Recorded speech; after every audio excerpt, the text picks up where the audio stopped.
បាទសួស្តីបងប្អូនអរគ្នាអញ្ចឹងបងប្អូនអរគ្នាហើយធ្លាប់ជួបហើយបាទពាក់ព័ន្ធនឹងបញ្ហា error ទៅលើ download manager បាទដែលវាទា serial number ទាបំពេញ email អីណានៃញ៉ៃញ៉ាយអញ្ចឹងណាអញ្ចឹងខ្ញុំនឹងមាន tool មួយបាទដែលយើងអាចដោះស្រាយទៅបញ្ហាទាំងអស់ហ្នឹងបានបងប្អូន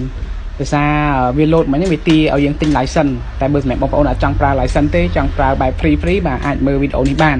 អញ្ចឹងជំហានដំបូងបងប្អូនត្រូវចូលបិទកម្មវិធី Windows Defender សិនបាទគឺដូចវីដេអូមុនអញ្ចឹងវាបិទបាទ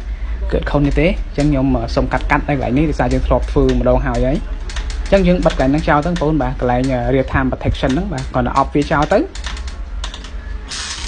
បាទអូខេអញ្ចឹងយើងចូលទៅបើកកម្មវិធីដែលយើងដើម្បីធ្វើការ crack ទៅលើ download manager បាទយើងបើកវាមកហើយយើងបើកវាទៀតបាទអូខេម្ដងនេះបងប្អូនក៏ចុច yes ទៅបានហើយបាទអញ្ចឹងយើង yes ហើយវា load ផ្ទះមកចុចពាក្យ crack យើងហ្មង crack ហើយកន្លែង finish ហ្នឹងវា load មកយើងចុចលើ finish ទៅគឺចប់អូខេអញ្ចឹងយើងទៅបើកមើលកម្មវិធី download manager អញ្ចឹងហើយវាដំណើរការវិញនៅអូខេអញ្ចឹងខ្ញុំបើកវាមកអូខេឥឡូវវា load មកវាអត់ទាទេអញ្ចឹងយើងចូលទៅមើលកន្លែង registration មួយទៀតបាទអញ្ចឹងវាដាក់ ID